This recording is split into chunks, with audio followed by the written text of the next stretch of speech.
Hey everyone, and welcome to another video. So, we're going to be talking today about some of the things that you need to know about social work licensure. I've been noticing that there's been a lot of commonly asked questions that people are asking through social media. And so, I'm doing this video to give some actually, shed some additional light and insight on some things that you need to keep in mind when you are graduating and thinking about licensure as a social worker. So, without further ado, let's go ahead and get started. So, first and foremost, license requirements vary by state. Every state has different requirements for social workers in general, especially as it pertains to licensure. Your state board is the final approval when it comes to your license and getting questions answered.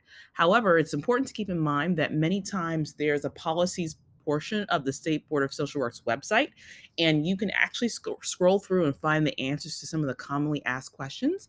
One that does come up a lot when people are thinking about licensure and what the next step is they're looking to transfer the license to another state or get licensed in another state. Unfortunately, at this point, there's no reciprocity between states. However, that's something that's currently changing, and we may see that change sooner rather than later because of some of the recent policies and laws that are being passed.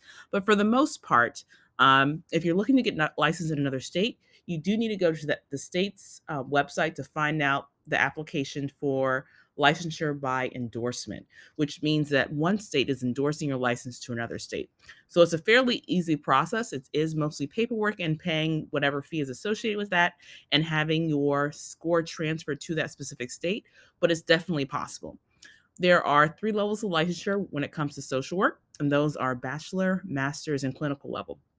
The names for those types of licensures vary depending on the state, but for the most part, those are the three types of licensure that you'll be looking at or maybe interested in pursuing. Also, one thing that is important to keep in mind is that licensure does open the door to more opportunities. I know that for me, it made the difference between applying for jobs and having people reach out to me about available positions. It doesn't necessarily always mean direct practice. And I know some people aren't necessarily interested in clinical work or doing direct practice or therapy.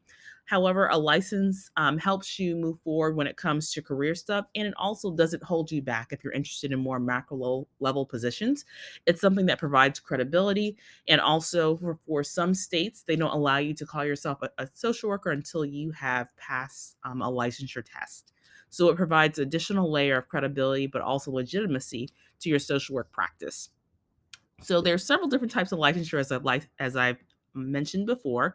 So LBSW would be a bachelor's level licensure. LMSW, also in some states, it's called the LGSW. Other states, it's called the LSW, is when you have your MSW. And in some states, require you to get approval to take the test. Other states allow you to take the test right after you graduate for your master's level social work license. So all that really depends on the state. LCSW is a licensed clinical social worker. Other states have different acronyms. Usually it's LICSW or LCSW, but that does vary depending on state. Usually it's about 3,000 hours. It could be more or less depending on the state of supervised experience. That also includes getting one on one supervision, and most states allow and accommodate also group supervision as part of that process as well, and taking an additional test that's on the clinical level, which is administered by ASWB.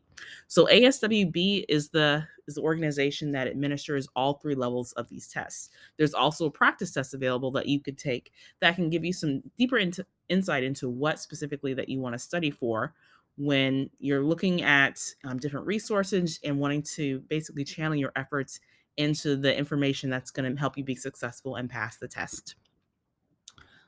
One thing or several things that I want you to keep in mind is that the test is primarily based on textbook knowledge. So it's important to have a strategy in mind. The longer that you're out of school, sometimes it's even more difficult to take a test because if you work in the field and you have a lot of experience, you are more likely to answer the questions based on what you would do versus what the textbook says that you would do. So keep in mind that the test is basically textbook answers. It may not necessarily always translate to social work practice in real life. It's also, as I mentioned before, helpful to take a practice test so you know what you need to study. There were some psychology related questions. There's questions about development, questions about diagnosis and medication. Those are all things that are included in the licensure test that it's always good to brush up on and be aware of.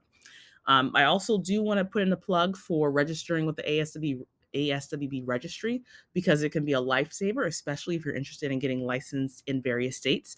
I know that for me personally, I have clinical licenses in 8 various states.